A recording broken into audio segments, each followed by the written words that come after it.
अगर आप हमारी मिनिस्ट्री में अपना आर्थिक योगदान देना चाहते हैं, जैसे कि दशमांश या भेंट, टाइथ और ऑफरिंग, तो आप इस क्यूआर कोड को स्कैन करके हमें अपनी पेमेंट कर सकते हैं। या फिर आप 7303643550 पर हमें पेमेंट कर सकते हैं। अगर आपने इस वीडियो का पहला भाग नहीं देखा है तो ज़रूर देख लें। उस वीडियो में हमारे साथ एक युवा भाई थे जिनकी समस्या समलैंगिकता यानी होमोसेक्सुअलिटी को लेकर थी। तो वो एक लड़के हैं, लेकिन उनका आकर्षण लड़कियों की तरफ नहीं बल्कि लड़कों की तरफ है, जिसकी वजह से उन्हें समाज में बहुत सी समस्याओं का सामना करना पड़ता है। उनके जो दोस्त हैं या जानकार हैं वो उनको चिढ़ाते रहते हैं। तो वो हमारी मिनिस्ट्री से काफ़ी समय से जुड़े हुए हैं, 2018 से, और उन्होंने हमारे यूट्यूब के सभी वीडियोस भी देखे हैं। साथ में उन्होंने हमारे वेबसाइट hindiBibleStudy.com में रजिस्टर किया हुआ है और गहराई से बाइबल का अध्ययन भी कर रहे हैं। लेकिन फिर भी उनके बहुत से सवाल हैं जिनके जवाब उनको अभी तक नहीं मिले हैं। साथ में उनको अपनी समस्या का समाधान भी चाहिए था। तो ये सब कुछ एक वीडियो में संभव नहीं था, इसलिए हमने ये दूसरा वीडियो बनाया है, तो इसको आप देखिए। इस वीडियो में हमने उनके सभी सवालों का जवाब देने की कोशिश की है और साथ में जो उनके लिए एकमात्र समाधान है वो भी इस वीडियो में बताया हुआ है। नहीं, मतलब जो साइंस है वो डेवलप कर रही है, तो मैं विश्वास करता हूँ कि आगे चल के शायद साइंस कोई इलाज निकाल दे। तो ये जो आपने बोला कि साइंस आगे जाके शायद इसका समाधान ढूंढ लेगी, तो जैसे मैं आपको बता रहा हूँ कि सिविलाइजेशन तो काफी पुरानी है। तो वो तो मूसा के समय में भी ये होता था, 3500 साल पहले, उससे भी पहले 4000 साल पहले भी इब्राहिम के टाइम पे भी होता था, उससे पहले जो नूह का समय था तब भी होता था ये सब कुछ। 2000 साल पहले यीशु मसीह के समय से भी हो रहा है ये सब कुछ, और आज तो पिछले 100 सालों में विज्ञान बहुत आगे बढ़ गया। तो अगर आप इस उम्मीद में रहेंगे कि एक दिन विज्ञान इसका समाधान निकालेगा, हो सकता है आपकी लाइफ तो खत्म ही हो जाए। तो आपको तो व्यक्तिगत तौर पे कोई लाभ हुआ नहीं। दूसरा, परमेश्वर जिसने आपको बनाया है वो नहीं चाहता कि आप इस दुविधा में ही अपना जीवन गुजार दो, क्योंकि उसके पास तो सब सवालों का जवाब होना चाहिए ना। अगर वो परफेक्ट गॉड है तो ऐसा तो नहीं हो सकता कि वो बोले कि भाई मुझे नहीं पता इसका आंसर, जैसे कभी कभी कोई टीचर्स बोल देते हैं, क्योंकि टीचर्स तो मनुष्य होते हैं। लेकिन परमेश्वर ऐसे कैसे बोल सकता है? दूसरा, किसी भी किताब को जांचने का जो तरीका होता है वो मैंने आपको अपने संदेशों में बताया हुआ, उसके सबूत होते हैं कि अगर ये परमेश्वर की किताब है तो इसमें एरर नहीं होने चाहिए। एरर नहीं होने के चाहिए का मतलब ये नहीं है कि उसके आलोचक नहीं होंगे। आलोचक जिन बातों को नहीं समझते हैं वो उसको ऐसा प्रेजेंट करते हैं कि बाइबल गलत है। तो आप उस नजरिए से बात नहीं कर सकते ना। जैसे कि इसमें कोई, अगर ये साइंटिफिक बुक नहीं है लेकिन इसमें अगर कोई साइंस की बातें लिखी हैं तो वो करेक्ट होनी चाहिए 100%। जैसे कि इसमें बहुत पहले आयुब की किताब में ये लिखा था कि परमेश्वर ने पृथ्वी को बिना टेक लगाए अंतरिक्ष में टांगा हुआ है। उसका मतलब क्या है? जब विज्ञान नहीं था, आज से 3500 साल पहले, तब उसने लिख दिया था कि पृथ्वी स्पेस में टंगी हुई है। मुझे आप बता दीजिए, मैं चैलेंज करता हूं, किसी और ग्रंथ में इतने पुरानी बात कहीं लिखी हो किसी ने कि स्पेस में अपने आप टंगी हुई है पृथ्वी और प्लैनेट्स? कहीं लिखी हो? आपको नहीं मिलेगी। कोई भी आलोचक इस बारे में चर्चा नहीं करता है। पृथ्वी गोल है ये भी यशाया में लिखा हुआ था सबसे पहले। तो इसलिए ये मत बोलिए कि हाँ, आपका मैं सवाल सुनूंगा, लेकिन ये मत सोचिए कि बाइबल में, बाइबल को साबित नहीं किया जा सकता। ये बातें जब मनुष्य को पता ही नहीं थी और विज्ञान तो डेवलप ही नहीं हुआ था तो कैसे लिख दी? दूसरी बात, भविष्यवाणी को जैसे मैंने बताया, भविष्यवाणियां कैसे लिख देगा कोई जो सैकड़ों साल बाद होनी है, जिसमें यह लिखा था कि जब यीशु मसीह आएगा तो वो बेथलेहम नामक एक छोटे से गांव में पैदा होगा, बेथलेहम इफ्राता में। ये कोई कैसे लिखेगा? ये हंसने की बात नहीं है। आप करो एक भविष्यवाणी, क्या वो पूरी हो जाएगी 700 साल बाद एक्यूरेटली? जब यीशु मसीह के बारे में यशाया 53 में ये लिखा हुआ है कि वो क्रूस पर मारा जाएगा, हमारे अपराधों के कारण वो मारा जाएगा, तो वो 100% एक्यूरेट कैसे हो जाएगी जब तक कि वो परमेश्वर की तरफ से ना हो? और ये सब बातें तो मैंने अपने संदेशों में बताई है। तो कहीं ना कहीं आप निष्पक्ष होकर संदेश नहीं सुन रहे। आप अपने मन में ये बिठा रहे हो कि भाई खाली एक ही धर्म क्यों सही है। हम तो उसको बोल रहे हैं कि ये धर्म ही नहीं है। मसीहत को, अब ये भी मैंने समझाया हुआ है, अगर आपने देखे हो हमारे वीडियोस की, रोमन कैथलिक्स जो होते हैं, उसी तरीके के दूसरे भी कुछ डिनोमिनेशन होते हैं जो एक धर्म की तरह चला रहे हैं इसको, लेकिन वो तो मसीहत नहीं है, क्योंकि मसीहत तो धर्म से जुड़ी नहीं है। ये तो मैंने बताया हुआ ना। ये तो मनुष्य के साथ परमेश्वर का संबंध है जिसके पास सारे सवालों का जवाब है। तो पहले तो मुझे ये बताइए कि क्या आप इस बात को मानते हैं कि बाइबल को प्रूव करने के जो तरीके मैंने बताए, इतिहासकार जो क्रिश्चियन नहीं थे जो रोम के लिए लिखते थे, आपको पता है रोम के लिए लिखना कोई आसान काम नहीं था। रोम के जो दंड होते थे ना बड़े कड़े होते थे। उसमें जैसे यीशु की कब्र जो खाली हो गई थी, जब पत्थर लुढ़क गया था, तो क्या बताया था उसमें, पहरेदारों को मृत्युदंड मिलेगा, ये सजा होती थी। छोटी सी बात के लिए भी मृत्युदंड होता था। आपको क्या लगता है कि कोई रोमी इतिहासकार या कोई यहूदी इतिहासकार वो रोम के लिए इतिहास लिख रहा है और उसमें कुछ गलत बात दर्ज कर देगा, उसको जाने देंगे ऐसी? आप आज के हिसाब से सोच रहे कि उन लोगों को कुछ पता नहीं था, वो मूर्ख थे। ऐसा नहीं है, उस समय भी साम्राज्य थे। 800 साल तक रोम का साम्राज्य चला है संसार में। तो ये मत सोचिए कि उन लोगों को कुछ पता नहीं था। हर बात की जांच होती थी कड़ी, हर बात को स्वीकार किया जाता था। अगर किसी ने कोई किताब लिख दी कि भाई एक यीशु मसीह था, वो परमेश्वर था, वो मर के जी उठा, तो आपको क्या लगता है सब लोग ऐसे ही स्वीकार कर लेंगे उस जमाने में? जब पौलुस को तो पत्थरवा होता था ये बोलने के लिए, इतना ज्यादा कड़ा विरोध होता था, तो आपको क्या लगता है कि बाइबल सारी दुनिया में ऐसी स्वीकार की गई है कि बिना जांचे बिना परखे सबने स्वीकार कर ली? ऐसा नहीं है। तो कहीं ना कहीं पे मुझे लगता है कि आपने एक निष्पक्ष होकर अभी तक इन बातों को समझा नहीं है कि बाइबल को जांचने परखने के तरीके हैं कि ये परमेश्वर की तरफ से है कि नहीं। जैसे बाइबल ये किताब है जिसमें ज्यादातर देशों के नाम जो उस समय थे 2000 साल पहले सिर्फ बाइबल में लिखा है। आप मुझे कोई भी और ग्रंथ बता दो, चाहे आप गौतम बुद्ध ने तो कुछ लिखा नहीं था, उनके शिष्यों ने जाके आगे लिखा था, लेकिन फिर भी मुझे बता दो उसमें कितने देशों के नाम हैं। या मुझे कोई और नहीं, ग्रंथ जिसमें किस भी धर्म का ले लो आप, उसमें बता दो कितने देशों के नाम है। अगर परमेश्वर होगा तो उसके लिए तो देश नहीं है अलग अलग, वो तो सारी पृथ्वी का मालिक है, तो उसमें विभिन्न देशों के नाम होने चाहिए। तो ज्योग्राफिकल हो गया, भौगोलिक, ऐतिहासिक हो गया, जी, आर्कियोलॉजी, पुरातत्ववेता, जो सबसे ज्यादा सबूत हैं वो बाइबल के हैं। आप रिसर्च करके देखना, पांडुलिपियां सबसे ज्यादा पुरानी 5000 तो यूनानी है, जो 5000 मैन्युस्क्रिप्ट पांडुलिपि अवेलेबल हैं, या तो टुकड़ों में या पूरे। ऐसे जितने भी सबूत है जो मैंने बताया है वो सिर्फ बाइबल के हैं। अगर आप कहते हो कि नहीं दूसरे ग्रंथों के भी हैं, तो क्या आपने रिसर्च किया है उनके बारे में? नहीं, पूरा तो नहीं। नहीं, आपने थोड़ा भी किया हो तो मुझे बता दीजिए कि इतनी सारी भविष्यवाणियां, इतनी सारी एक्यूरेसीज किस ग्रंथ में है, बता दीजिए मुझे। वो तो बाइबल में ही मिलती है देखा जाए तो। तो फिर कहीं ना कहीं अशोक आपको ये क्योंकि समझना पड़ेगा ना कि बाइबल बार बार ये साबित करती है कि वो बाकियों से अलग है और उसमें सच्चाई है, क्योंकि वो बात गलत प्रूव नहीं की जा सकती। तो फिर आप मिला मत दो ना सबको कि मुझे नैतिक मूल्य गौतम बुद्ध के अच्छे लगते हैं, लेकिन बाकी सवालों का तो जवाब ही नहीं है उसमें कि मृत्यु के बाद क्या होता है। अब मैं मर गया तो सब कुछ खत्म है, कल को आपकी डेथ हो जाती है, जैसे आपकी मम्मी की कोरोना के समय डेथ होगी, आपके डैडी की भी डेथ होगी, जो बहुत ही खेद की बात है। लेकिन उनका क्या हुआ, ये ज्ञान तो गौतम बुद्ध ने दिया नहीं है। वो सिर्फ ये बताते हैं, मैं आपको बता देता हूँ, हो सकता है आपको ना पता हो। वो कहते हैं कि इसका जो प्राण था, सोल, वो वापस आएगा, लेकिन उसको अपने पिछले जन्म की कोई चेतना नहीं होगी। तो सवाल ये है कि जब चेतना ही नहीं है तो फिर वो मतलब उस प्राण का होना ना होना तो बराबर ही हो गया, वो तो एक नया ही हो गया ना जीव फिर। अब ये जो ज्ञान है जो गौतम बुद्ध का, वो हिंदू धर्म से कितना सिमिलर है देखो। वो भी कहते हैं पुनर्जन्म होगा, लेकिन वो कहते हैं कि आपका वही प्राण होगा, चेतना उसमें भी नहीं होगी, लेकिन आप दूसरे रूप में आएंगे। इतना ही फर्क है बस, किसी और रूप में आएंगे आप। लेकिन गौतम बुद्ध के हिसाब से नहीं, आप आएंगे मनुष्य के रूप में, लेकिन उसमें आपकी चेतना नहीं होगी। अब इस तरह की बातें करके थोड़ा थोड़ा इधर उधर अलग करके उसमें सच्चाई क्या है? या तो आप उन बातों पर विश्वास करो, या फिर आप बाइबल पे विश्वास करो कि बाइबल कहती है कि एक पुनरुत्थान होता है मनुष्य का, अविश्वासियों का भी और विश्वासियों का भी। और अविश्वासियों का न्याय होता है और उसके बाद उनको नरक में भेजा जाता है क्योंकि उन्होंने सच्चे परमेश्वर को स्वीकार नहीं किया।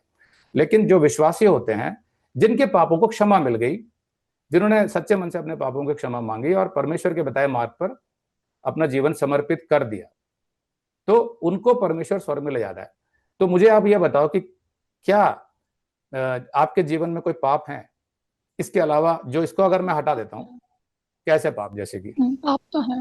जैसे जैसे मैं झूठ बोलता हूँ, आज भी क्या बोलता हूँ। देखते हो? और कभी कभी वासना वगैरह भी आ जाती है। और वासना भी कभी कभी आ जाती है, मैं कह रहा और हूँ। क्या पाप है? और झूठ तो बता ही दिया। और जैसे मैं मतलब मैं थोड़ा मतलब पैसे जब मेरा भाई देता नहीं तो मैं थोड़ा सा उसके पैंट से ले लेता हूँ।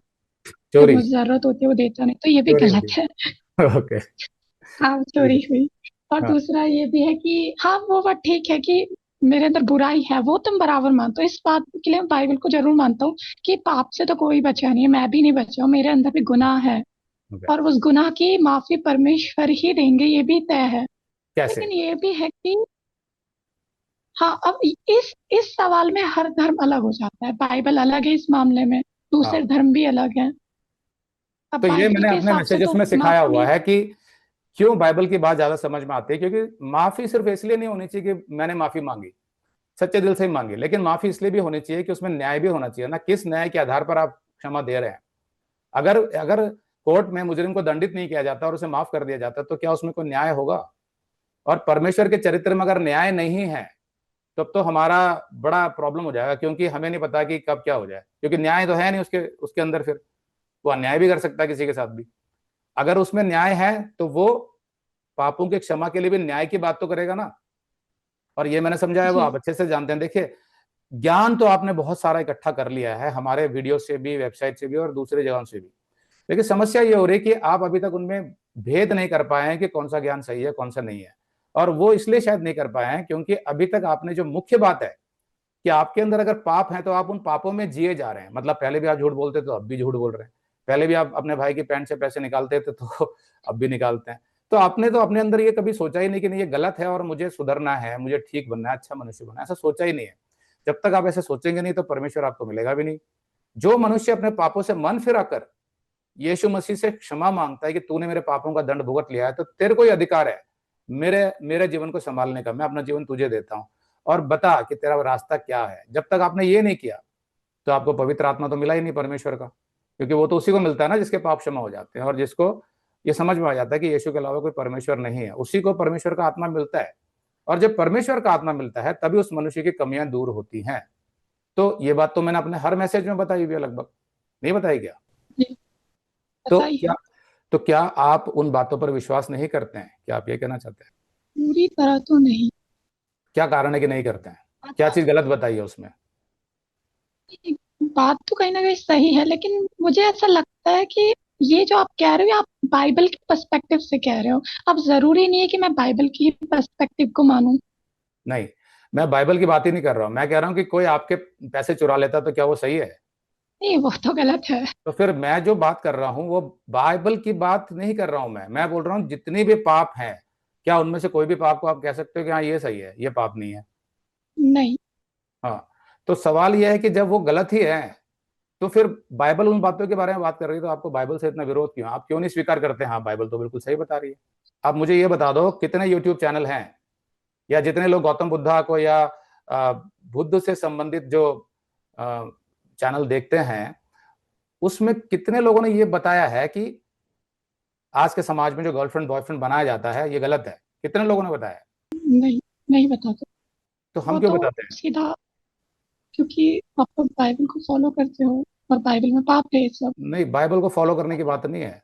मुझे कहीं ना कहीं अपनी अंतरात्मा में, अपने कॉन्शियंस में ये पता है कि ये गलत है, इसलिए मेरे को बाइबल की बात सही लगी। जैसे मैंने अपनी गवाही में भी बताया, 20 साल पहले मैं भी एक पापी मनुष्य था। पापी वैसे नहीं जैसे लोग सोचते हैं कि इसने जाके हत्या करी है, बलात्कार करा, नहीं। जैसे आप बता रहे हो कि आप झूठ बोलते थे और हम लोग बिजली की चोरी करते थे, ये सब जो करना होता है ये पाप है बोल के मुझे अंदर से लगता था, लेकिन हम फिर भी करते थे। तो जब सुसमाचार हमारे तक पहुंचाया गया है कि देखो तुम्हारा उस सृष्टिकर्ता परमेश्वर के साथ कोई संबंध ही नहीं है, क्योंकि तुम्हारे अंदर पाप है और तुम अपने पापों को स्वीकार नहीं कर रहे हो, तुम परमेश्वर के रास्ते पर चलना नहीं चाहते हो, इसलिए परमेश्वर तुम्हारी मदद नहीं कर सकता तुम्हारी समस्याओं में। जब ये बात मुझे समझ आ गई तो मैंने अपने पापों से मन फिराया ना। तो मैंने कहा कि परमेश्वर, जितनी भी बातें मुझे जाननी है मनुष्य जाति के बारे में, पृथ्वी की शुरुआत के बारे में, अंत के बारे में, ये सब कुछ जो हो रहा है इन सब के बारे में, उसका ज्ञान मुझे कहाँ से मिलेगा? तो उसने मुझे बाइबल से सिखाया। और ऐसा नहीं है कि बाइबल को मैंने बिना सोचे समझे स्वीकार कर लिया और जैसे लोग धर्म ग्रंथों को लेके माथे पे लगाते रहते हैं, दिन रात चूमते रहते हैं, ऐसा नहीं किया मैंने एक बार भी माथे पे नहीं लगाया, ना एक बार भी चूमा उसको।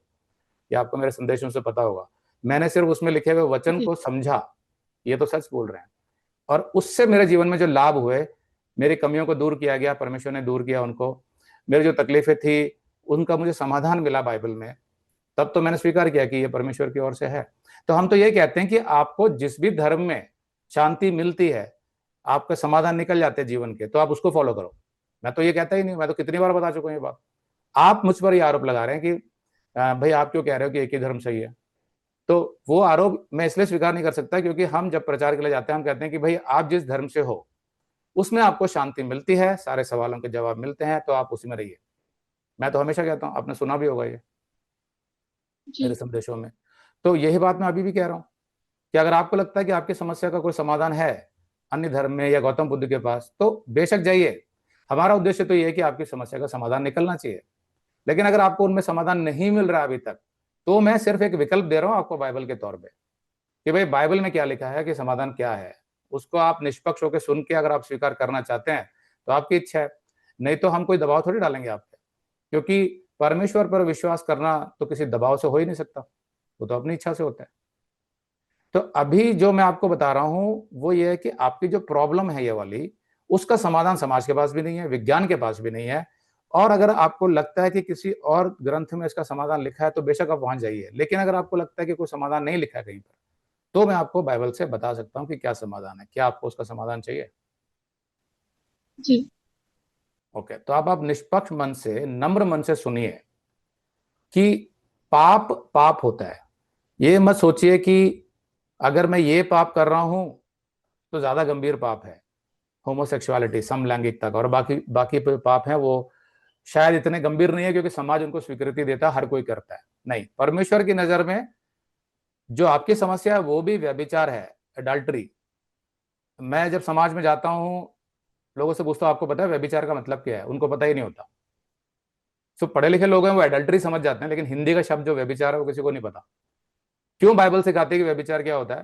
क्योंकि जो बाइबल सीखने वाले हैं वो जानते हैं कि वो पाप है। यानी कि जो भी लड़का और लड़की शादी से पहले संबंध बनाते हैं या शादी के बाहर जाके संबंध बनाते हैं, वो सब एडल्ट्री में, फॉर्निकेशन में आता है। तो ऐसा, ये जो आपकी समस्या वो भी उस वही गिनता है परमेश्वर की, ये भी एडल्ट्री, अलग से कुछ नहीं है ये, ठीक है। तो दूसरी समस्या ये आती है कि आपकी जो फीलिंग्स है, तो पहले तो ये समझ लो कि परमेश्वर आपको किसी भी तरीके से अपराधी नहीं मानता इस बात के लिए कि भाई तुम ऐसे फीलिंग्स के साथ पैदा हुए तो तुम्हारी गलती है, वो कभी नहीं कहता वो। मैंने एक संदेश बनाया था बहुत पहले जिसका नाम था कि किन्नर कहां से आए, यानी यूनक्स, जो आपने देखा होगा ताली बजाते हैं, क्योंकि उनका भी सवाल होता है कि हम जी। ऐसे क्यों पैदा हुए। तो उसका मैंने वीडियो बनाया था, आपने देखा था वो? उसमें जी मैंने ये बात देखा है। समझाई थी कि परमेश्वर ने तो नर और नारी बनाए थे, लेकिन आगे पाप आने की वजह से उनके शरीरों में जो विकृति हुई है, जो डिस्टॉर्शंस हुए हैं, परवर्जन्स हुए हैं, उन सब की वजह से बहुत कुछ हो रहा है संसार में। कुछ ब्लाइंड पैदा होते हैं, कुछ गूंगे पैदा होते हैं, कुछ पैरालाइज पैदा होते हैं, कुछ के हाथ पैर नहीं आते हैं। उन्हीं में से एक ये भी है जहां पर कि कहीं ना कहीं आपके मनोविज्ञान को, साइकेट्री को इफेक्ट करता है वो। तो उसको करेक्ट कौन करेगा? जो उसका मैन्युफैक्चरर है, और उसका मैन्युफैक्चरर कौन है? सच्चा परमेश्वर। उसी के पास ये डिफेक्ट का इलाज होता है, दूसरे किसी के पास नहीं होता। तो वो कैसे करता है इसका इलाज? वो किसी भी तरीके से कर सकता है। वो आपको अपने वचन से भी ठीक कर सकता है, वो आपको साइकोलॉजिकली और साइकियाट्रिक ट्रीटमेंट जो होती है उसकी, मैं ये नहीं कह रहा किसी साइकियाट्रिस्ट के पास जाओ, लेकिन उसकी जो ट्रीटमेंट है, जिस तरीके से भी वो करता है, उससे आपका इसका समाधान निकलता है वो। तो पहला सवाल ये है कि अभी जो मैं देख रहा हूं कि आपने यीशु मसीह को स्वीकार नहीं किया है, पुनरुत्थान पर आपका विश्वास नहीं है। तो पुनरुत्थान के विषय में मैंने बताया, रेजरेक्शन, क्योंकि मानव इतिहास का पहला और एकमात्र ऐसी घटना है, उसके बाद कभी नहीं हुई, ना उससे पहले कभी हुई थी। तो इसलिए उसको बड़े ध्यान से समझ के या तो एक्सेप्ट करना पड़ेगा या रिजेक्ट करना पड़ेगा, लेकिन उसके लिए रिसर्च करनी जरूरी है। आप सिर्फ अपने मन में ये नहीं सोच सकते कि भाई मेरे हिसाब से तो ये प्रैक्टिकल नहीं है तो मैंने रिजेक्ट कर दिया। बाकी जितनी बातें यीशु ने बोली थी उसमें अगर आपको सच्चाई लगती है, तो फिर कहीं ना कहीं यीशु ने अपने बारे में भी तो बोला कि मैं दोबारा जी उठूंगा। तो वो झूठ क्यों बोलेगा? या तो आप ये कह रहे हैं कि यीशु ने झूठ बोला था, वो झूठा था। तो आपको फैसला करना पड़ेगा कि यीशु कौन था। सारा कुछ इसी पर निर्भर है। अगर उसने बोला कि मैं जी उठूंगा तो जाहिर सी बात है वो जी उठा। और जो स्कॉलर्स हैं, आप अपने आप को आप कह रहे हो कि मैंने, मेरे हिसाब से वो प्रैक्टिकल नहीं है, तो ऐसे ही बहुत सारे स्कॉलर्स, विद्वान विश्व भर के, जो आज से 2000 साल से इस बात में रिसर्च कर रहे हैं, उन्होंने बड़ी बड़ी बुक्स भी लिखी हैं, शायद आपने कोई भी नहीं पढ़ी होगी उनमें से। क्योंकि कहीं ना कहीं पर आप, एक तो बुक्स महंगी पड़ती हैं खरीदने में, दूसरा हमारे देश में बाइबल का बहुत विरोध किया जाता है, यीशु मसीह का बहुत विरोध किया जाता है। बाइबल के बहुत से आलोचक हैं, हर धर्म में है, वो भी अपने वीडियोस बनाते हैं, तो आप कहीं ना कहीं उनसे जी। भ्रमित हो जाते हो। लेकिन हमारे संदेशों में हर बात का जवाब दिया जाता है, उन आलोचकों का भी जवाब दिया जाता है। पता नहीं आपने कितने देखे हैं उसमें से। तो ऐसे ही स्कॉलर्स, विद्वान, जैसे उदाहरण के लिए आप कभी सर्च करना, उसमें मैं स्क्रीन पर भी लिख दूंगा, जैसे ली स्ट्रॉबेल, उसने, वो एक नास्तिक था, उसकी पत्नी जो है वो मसीही बन गई थी। तो वो ये कहता था कि वो एक क्राइम जर्नलिस्ट था। क्राइम जर्नलिस्ट पता है, जो सबूत इकट्ठे करते हैं। क्राइम जर्नलिस्ट कोई मजाक नहीं होता, वो भी अमेरिका का। वो सबूत इकट्ठे करते हैं। तो उसने बोला नहीं, मुझे ऐसे नहीं मान लेना, मुझे सबूत चाहिए। तो आपसे ज्यादा सबूत तो उसने ढूंढे होंगे, क्योंकि वो तो फेमस क्राइम जर्नलिस्ट था जिसका न्यूज़पेपर में सारी रिपोर्ट आती थी। तो उसने जब ये रिसर्च शुरू करी, काफी टाइम उसको लगा, और अंत में जाके वो इस निष्कर्ष पर पहुंचा कि पुनरुत्थान सच है, और वो क्रिश्चियन बन गया। और उसने किताब लिखी, केस फॉर क्राइस्ट, वो उसने लिखी। फिर जॉश मैकडॉवल, जिसका बचपन बहुत बुरा था, बहुत ही बुरा बचपन था उसका, उसके पिताजी की डेथ हो गई थी, उसकी माँ अकेले उसको पालती थी, उसके साथ भी ये समस्या हुई थी कि जो घर में आदमी रखा गया था घर की देखभाल करने के लिए, वो उसके साथ समलैंगिक शोषण करता था, और वो बच्चा अंदर से बहुत रोता था, छोटा था ना वो, तो रोता था वो। तो उसने मान लिया था कि कोई ईश्वर नहीं है, कोई परमेश्वर नहीं है। लेकिन बाद में जब उसको चैलेंज किया गया कि यीशु मसीह है, तो उसने कहा मैं तुम्हारे पुनरुत्थान को, अच्छा वो स्कॉलर था, बहुत इंटेलिजेंट, उसने यूनिवर्सिटीज में स्टडी करी, उसने बोला मैं तुम्हारे पुनरुत्थान को मिथ्या साबित कर दूंगा, मतलब तुम्हारी मसीहत को मिटा दूंगा मैं। इस उद्देश्य से वो चला था। तो वो ऑक्सफोर्ड यूनिवर्सिटी गया, वो लंदन गया, सारी लाइब्रेरी उसने खोज डाली। फाइनली वो इस निष्कर्ष पर पहुंचा कि पुनरुत्थान सच है। उसने भी बहुत सी किताबें लिखी, रेजरेक्शन के ऊपर भी लिखी। उसने किताब लिखी जिसका नाम है evidence that demands a verdict, मतलब सबूत पूरे हैं, अब हमें आपका फैसला चाहिए। तो ऐसे बहुत से जो विद्वान हैं, मुझे नहीं लगता कि आपने उस तरीके की कोई रिसर्च करी है। जब वो लोग इस बात को स्वीकार कर रहे हैं निष्पक्ष मन से, तो फिर आपको भी या तो पूरी रिसर्च करनी चाहिए, उन किताबों को पढ़ना चाहिए कि सबूत क्या है। तो मैंने भी अपने मैसेजेस में जितना हो सके समझाया है। अगर पुनरुत्थान सच है कि यीशु वास्तव में जी उठा, तो जो भी बातें उसने बोली है कि वह तुम्हारे पापों के लिए मारा गया था, और मनुष्य परमेश्वर से दूर है, इसीलिए उसकी सारी समस्याएं हैं, और एक अनंत काल का जीवन है, एक शरीर उसको दिया जाएगा जो अलौकिक होगा, जो जिसमें मृत्यु नहीं होगी, क्योंकि आदम से मृत्यु आई थी जैसे बाइबल से कहती है, और यीशु मसीह से वो मृत्यु खत्म हो जाती है हमेशा के लिए। ये सारी बातें आपको सच लगने लगेंगी। लेकिन ऐसा मन बनाकर आपने, मुझे लगता नहीं कि कुछ भी ढूंढा है। हो सकता है कि आप बहुत हर्ट है अंदर से कि समाज आपके साथ बुरा व्यवहार कर रहा है, और परमेश्वर ने ऐसा क्यों बनाया आपको। तो मैं ये बोलूंगा कि परमेश्वर ने ऐसा बनाने की सोच ही नहीं थी मनुष्य को। लेकिन जितनी भी विकृतियां हो रही है, हैंडीकैप आ रहे हैं या मेंटली रिटार्ड बच्चे आ रहे हैं, जो भी हो रहा है, वो परमेश्वर नहीं चाहता था ऐसा हो। लेकिन मनुष्य के अपने पाप की वजह से इस दशा में हम पहुंच गए। किसके क्या पाप है हम गिन नहीं सकते। आपके पूर्वजों के क्या पाप थे, क्या उन्होंने सच्चे परमेश्वर को ढूंढा, ऐसी कई बातें हैं। तो उन गहराइयों में हम जा नहीं सकते हैं अशोक। तो मेरा सवाल यह है कि क्या आप, पहली बात, उस परमेश्वर से जिसने आपको बनाया है उससे जुड़ना चाहते हैं?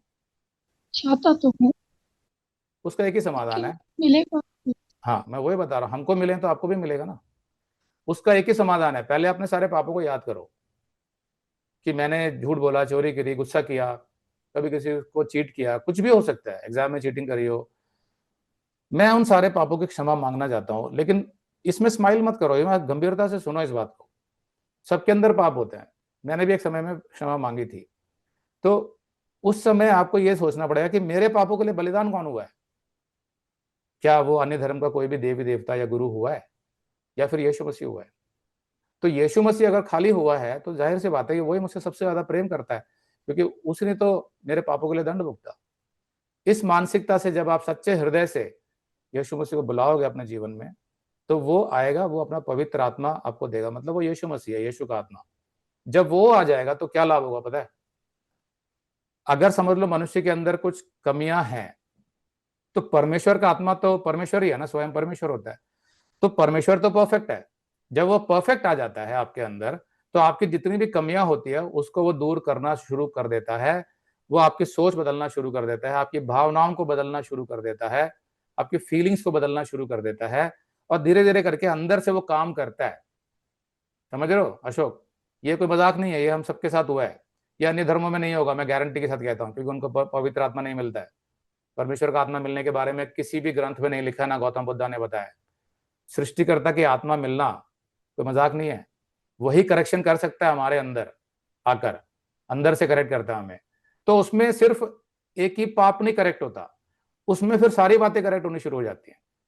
कि अगर मैं झूठ बोलता था तो परमेश्वर आपको अंदर से कन्विक्ट करता है, मतलब निरुत्तर करता है, और आप बोलोगे नहीं मैं अब झूठ नहीं बोलूंगा, मैं अब अपने भाई की जेब से पैसा नहीं निकालूंगा। ऐसी सारी बातें धीरे धीरे करके करेक्ट होती है। उसमें से एक समस्या ये वाली भी है कि मुझे लड़कों के प्रति आकर्षण होता है, ये अपने आप चली जाती है। और ऐसी बहुत सी गवाहियां हैं। कभी भी आप किसी फॉरेन इंग्लिश चैनल में फ्रैंक ट्यूरेक जैसे एक अपोलोजेटिक्स में है, अगर आपको उतना इंग्लिश समझ में आता है, तो आप उसमें जब देखेंगे कि गे के ऊपर कभी डालना, उसमें गे या होमोसेक्सुअल उनके वीडियोस पे, तो उसमें जो कमेंट्स होते हैं उसमें कई लोगों ने ये कमेंट लिखे हैं कि बचपन से जो मेरी फीलिंग्स थी वो ये थी कि मैं अपने आप को लड़की समझता था, या कोई कहता है मैं अपने आप को लड़का समझता था। तो सर्जरी भी कराने के लिए ऑप्शंस है अमेरिका में कुछ कुछ हद तक। तो वो सोचते थे कि मैं सर्जरी करा लूं, बड़े होकर मैंने ये फैसला किया। लेकिन वो बताते हैं कि हमारे जो माँ बाप थे हमें प्यार से काउंसिल करते थे, जो क्रिश्चियन थे, उन्होंने कहा नहीं बेटा ऐसा नहीं है, ये गलत है तुम्हारी भावना, अगर तुमने अभी सर्जरी करा ली, बाद में तुमको अगर लगा कि नहीं मैंने गलत किया तो वापस भी नहीं आ पाओगे।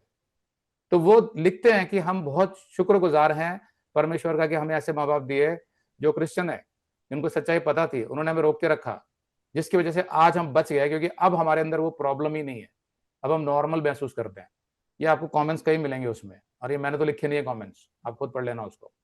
तो मैं आपको बता रहा हूँ कि करेक्शन के बारे में आप सोचो ना, विज्ञान कुछ कर सकता है, क्योंकि विज्ञान आपके जो बायोलॉजिकल ऑर्गेन्स हैं, जो सेक्सुअल ऑर्गेन्स हैं, उसके बारे में तो ज्यादा कुछ कर ही नहीं सकता। वो तो छोटी मोटी करेक्शन करता है। जैसे कि खुद फ्रैंक ट्यूरक का ये प्रॉब्लम था, जैसे चेस्ट होती है ना, कुछ लोगों की ऐसी प्रॉब्लम होती है कि वो इस तरह की हो जाती है कि वो लड़कियों वाली ब्रेस्ट लगती है देखने में। तो वो हाँ। अंदर से प्रॉब्लम नहीं होती, वो बाहर से होती है। तो उसको तो विज्ञान करेक्ट कर सकता है सर्जरी से। लेकिन जो दूसरे ऑर्गन्स होते हैं, जो आपके यौन संबंधी ऑर्गन होते हैं, जैसे वजाइना हो गया, पीनिस जी। हो गया, उसका तो कुछ कर नहीं सकते वो ना। आपके अंदर बच्चा पैदा करने के लिए कुछ शक्ति हो सकती है, वो कुछ ये सब कर सकते हैं, टेस्ट ट्यूब बेबी और ये सब कर सकते हैं। लेकिन दिक्कत ये है कि प्राकृतिक तौर पर जो बच्चा पैदा होता है, जिसमें एक औरत को एक बच्चा पालने का जो विशेष अधिकार मिलता है, उसके अंदर ममता होती है, इन सबसे आप वंचित रह जाते हैं। क्योंकि सिर्फ प्रॉब्लम यह है कि आपको लगता है कि आप पुरुष की तरफ आकर्षित हो रहे हैं, तो वही सच्चाई है, और स्त्रियों की तरफ नहीं हो रहे हैं।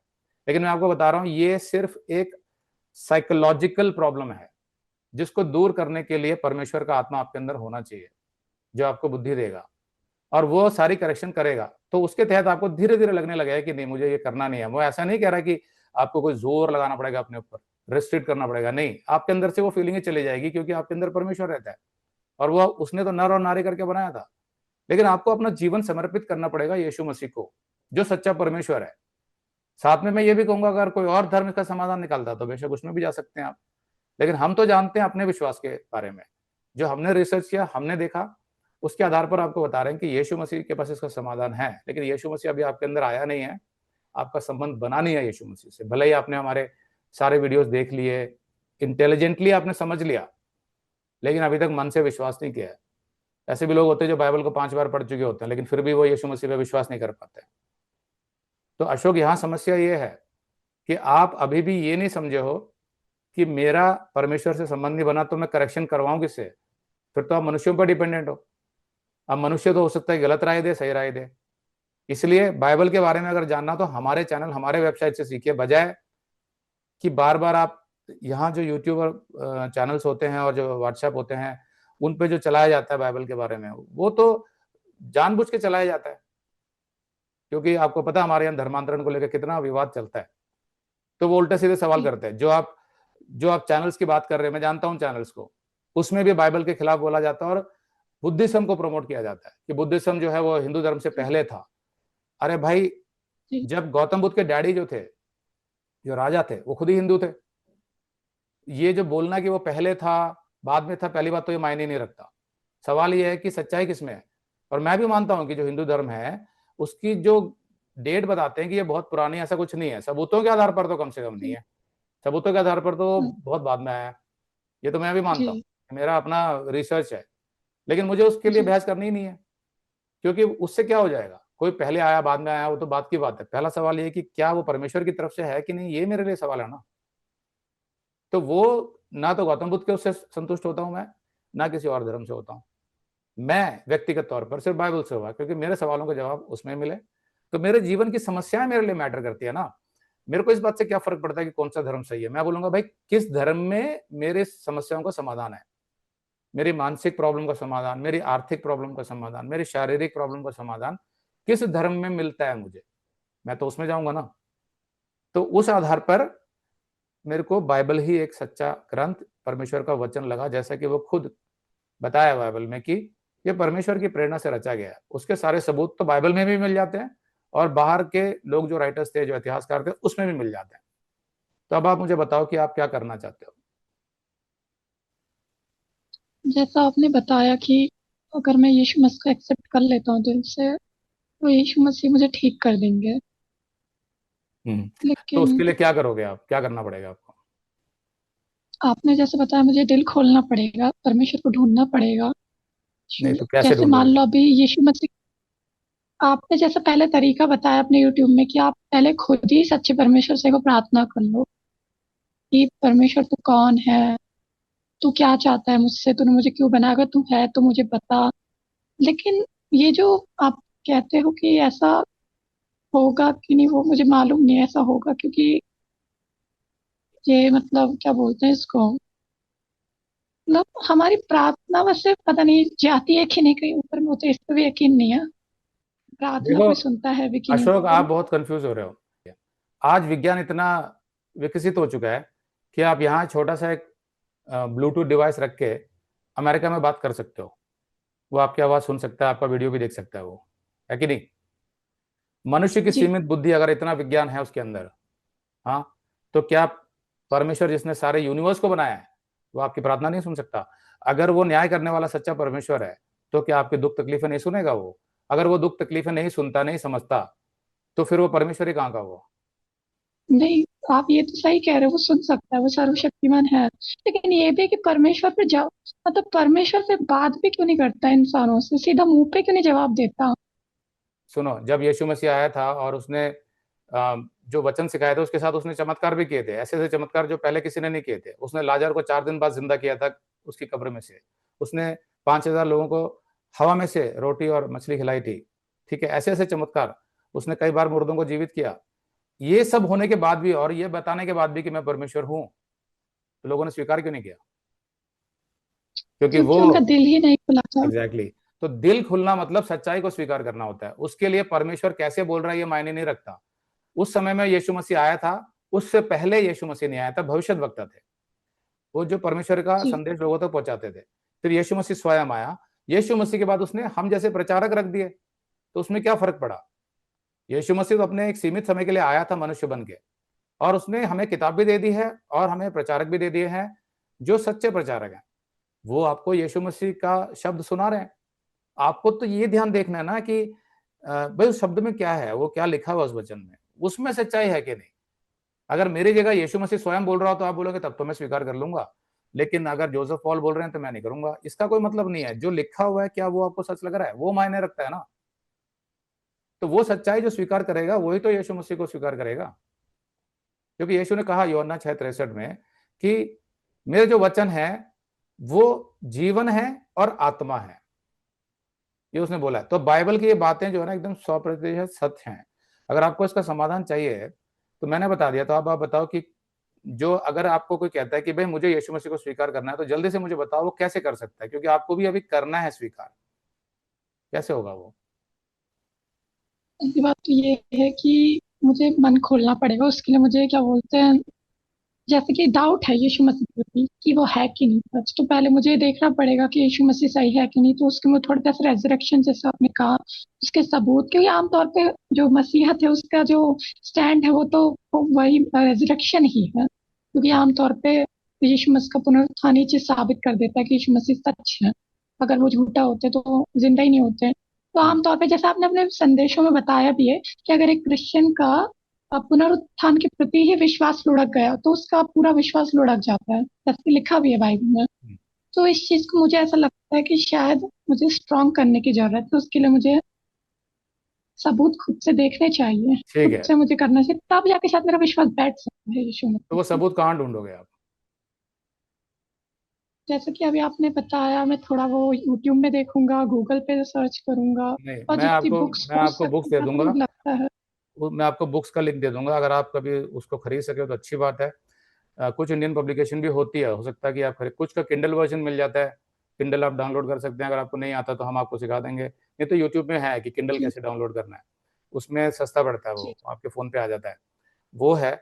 दूसरा मेन बात याद रखना, मेरे पास 2-3 मिनट है, कि सबसे पहले हमें मन खोलकर ध्यान लगा, अगर परमेश्वर को बुलाना होता है कि तू मेरा सृष्टिकर्ता है, मेरे अंदर जो कमी है उसे तू ही मुझे बचा सकता है, क्योंकि तूने तो बनाया मुझे, तो तू कौन है पहले तो ये बताओ। ये सवाल पहले है, समझ रहे हो। और अगर बार बार परमेश्वर आपको किसी न किसी तरीके से संकेत देता है कि वो यीशु मसीह है, जैसे कि हो सकता है कि आपको मेरा कोई मैसेज दिखा दे या और किसी तरीके से संकेत देता है। हाँ, मैं तो ये भी कह रहा हूं कि अगर आपको किसी और धर्म का वो संकेत देता है तो बेशक वहां चले जाओ, मुझे कोई दिक्कत नहीं है। लेकिन अगर वो बाइबल के बारे में संकेत देता है, यीशु मसीह के बारे में संकेत देता है, तो फिर अपना मन खोलो, फिर आप दुविधा में मत पड़े रहो। तो उसने कई बार संकेत दे दिए, फिर भी जैसे फरीसी होते थे और यहूदी होते थे, वो विश्वास नहीं करते थे, चिन्ह मांगते रहते थे। तो परमेश्वर ने क्या बोला था, यीशु ने क्या बोला था, अब तुम्हें कोई और चिन्ह नहीं दिया व्यभिचारी। जाएगा, तुम्हें सिर्फ एक ही चिन्ह दिया जाएगा जो योना भविष्यद्वक्ता के साथ हुआ था कि वो 3 दिन जमीन के अंदर रहेगा, उसके बाद जी उठेगा, और कोई चिन्ह नहीं मिलेगा। तो ऐसे एक समय के बाद परमेश्वर कहता है नहीं, इसका हृदय खोल ही नहीं रहा है, तो वो जानता होता है। इसलिए अपने मन को खोल के रखो। अगर वो बार बार चिन्ह देके यीशु मसीह की तरफ लाता है, तो फिर हमारे मैसेजेस दोबारा देखो, और फिर आपको ये करना है कि प्रभु मुझे समझ आ गया कि तू परमेश्वर है, मैं अपने सारे पापों से मन फिराकर तुझसे क्षमा मांगता हूं, क्योंकि तूने ही तो मेरे पापों के लिए बलिदान दिया, इतना कष्टदायक मृत्यु जो सही क्रूस पर, वो मेरे पापों के लिए सही ना, ताकि मेरा जीवन अच्छा हो। तो वो मन फिराना है, और ये अंदर से ये बोलना है, प्रभु मैं अपना जीवन तुझे दे रहा हूं, तेरे बताए रास्ते पर ही चलूंगा आपसे मैं, बस मेरे जीवन में आ जा, मेरे अंदर आ जा और मेरा मार्गदर्शन कर, और जो मेरी ये समस्या है उससे भी मुझे छुटकारा दिला। जब आप सच्चे मन से ये करेंगे तो पहली बात तो ये होगी कि परमेश्वर से आपका रिश्ता जुड़ जाएगा, यीशु मसीह से आपको पवित्र आत्मा मिल जाएगा जो आपके अंदर से करेक्शन करेगा अपने आप, वो सारे पापों से भी आपको निरुत्तर करेगा। उसमें से एक समस्या ये वाली जो है, ये भी अपने आप चली जाएगी, क्योंकि वो आपको नई बुद्धि देता है, नई सोच। जैसे दूसरे कुरिन्थियों के 5:17 में लिखा है कि आप नई सृष्टि बन जाते हैं, जो अभी तक आप बने नहीं है, आप तो पुरानी सृष्टि में चल रहे हैं। तो जब आप नई सृष्टि बन जाते हैं तो सोच भी नई हो जाती है, भावनाएं नई हो जाती हैं, वो परमेश्वर के दृष्टिकोण से होती है। इस रीति से आपकी ये प्रॉब्लम अपने आप सॉल्व हो जाएगी, तब हम आपकी भी हेल्प करेंगे, दोबारा भी काउंसिल करेंगे जो भी समस्याएं प्रैक्टिकल आती है। तो अभी इन 2 मैसेजेस में मैं इतना ही बताना चाहता था कि समस्या का समाधान कैसे है। और कोई सवाल है आपका, क्योंकि हमारे पास 1 मिनट है। हाँ, तो मैं पूछना चाह रहा था कि मान लो मैं यीशु मसीह को एक्सेप्ट कर लेता हूँ, मुझे पता लग जाता है वही परमेश्वर है, तो वो मुझे ठीक कर देगा, तो मतलब ऐसा तो नहीं होगा कि ठीक होने में पूरा जीवन लग जाएगा और मैं अकेला ही रह जाऊंगा जिंदगी भर? ओके, आप ज्यादा बुद्धिमान हैं या परमेश्वर, ये बताइए। परमेश्वर। तो फिर परमेश्वर पर विश्वास करो, जो फैसला वो करेगा वो आपके लिए भला होगा। पहले तो ये विश्वास करना पड़ता है, क्योंकि अपने आप से तो आप कोई समाधान ढूंढ भी नहीं पाए हो इसका। तो परमेश्वर पर विश्वास करके देखो, तो इतनी चिंता मत करो, इतना याद रखो कि परमेश्वर जो है वो भला परमेश्वर है, अच्छा परमेश्वर है। वो आपकी तकलीफों को हटाना चाहता है, वो आपको तकलीफ देना नहीं चाहता, तकलीफों से निकालना चाहता है। इतना विश्वास रखकर आप ये प्रार्थना करना, ठीक है। तो यहाँ पर हम इस इंटरव्यू को रोक देते हैं, आप हमारे टच में रहिए, हमें अपडेट देते रहिए, तो हम आपको और काउंसिल करेंगे, ठीक है। ओके अशोक, तो बहुत अच्छा लगा आपसे बात करके, और हम उम्मीद करते हैं और आपके लिए प्रार्थना भी करेंगे, आपको सच्चाई का ज्ञान हो। आप भी अपनी तरफ से मन खोलकर सच्चे परमेश्वर को बुलाइए अपने जीवन में, जानिए कि वो कौन है, आपकी ये समस्या दूर हो जाएगी। तो सभी भाई बहनों को यीशु मसीह के नाम से अभिनंदन।